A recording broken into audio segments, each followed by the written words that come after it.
Hello, students of class 9. You all are most welcome. Today we will learn something about the cell. It is the first chapter of class 9 biology, and we will strictly follow the scope of the syllabus given by our council. Let's start the chapter. You know, number of organisms are there within our earth. They all are living organisms. Some of them are non-living also. You know the characters of the living organism. And we can differentiate the living organisms into two separate types. One is the microscopic organism. Another one is the macroscopic organisms. Microscopic organisms are those they can be seen under the microscope only, as for example amoeba, as for example paramecium, as for example bacteria, blue-green algae, etc. And the macroscopic organisms means human being, you, the plants surrounding you, whatever you can see. But the common thing among the microscopic and the macroscopic organisms are that they are made up of the building blocks. So another name of those building blocks, cells.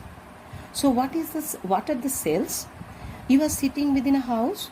So that house also, the room, whatever you can say, made up of small units. The units are nothing but the bricks.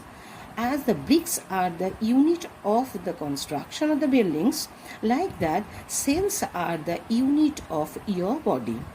As a definition, you can say the cell is the fundamental, structural and functional unit of all living organisms. Why it is structural? Because the living organism's body are made up of the cells.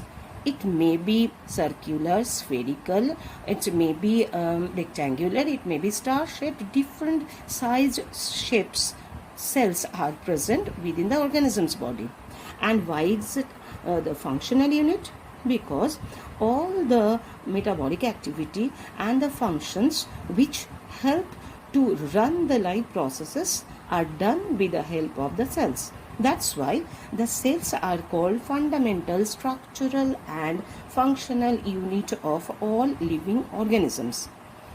Next, let's see who first discovered the cell. Robert Hooke is an English scientist who made a microscope. He made the microscope with two different lenses. It was a first compound microscope. He had seen the honeycomb shaped compartment in the bottle cork. So he has given name to those compartment as a cell. So he was the first person who had seen the dead cells. Now, Antony van Leeuwenhoek was the first person who had seen the living cells under the microscope, definitely. Now, let's see the theory of the cell. Now, two German scientists, one is M. Sladen and another one is T. Swan. Both the scientists have jotted down or given some theories on the cell. First theory we already discussed in the definition, that is the cell is the smallest unit of structure of all living organisms. It was the first theory given by Sladen and Swan. Second one, unit of cell is a unit of function of all living organisms. These two are the main objects of the cell and the main points under the cell theory.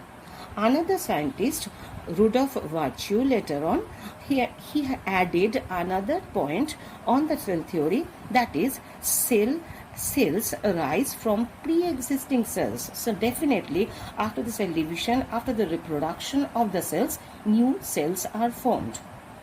Cells are of different shapes and different sizes.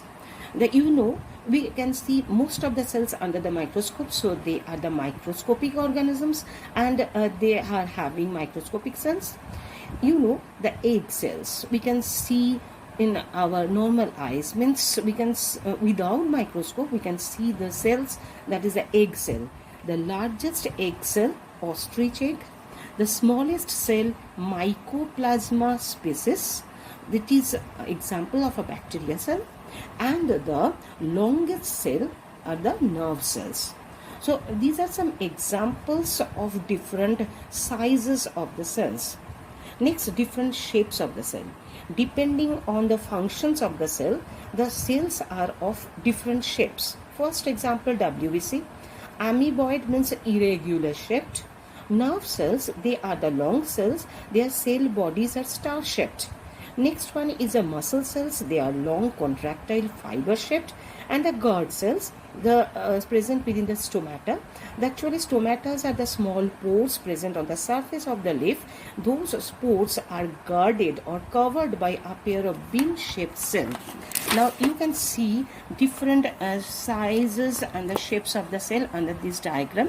What I have explained, these two, paramecium and the amoeba, they are the microscopic structure. One cell, one organism.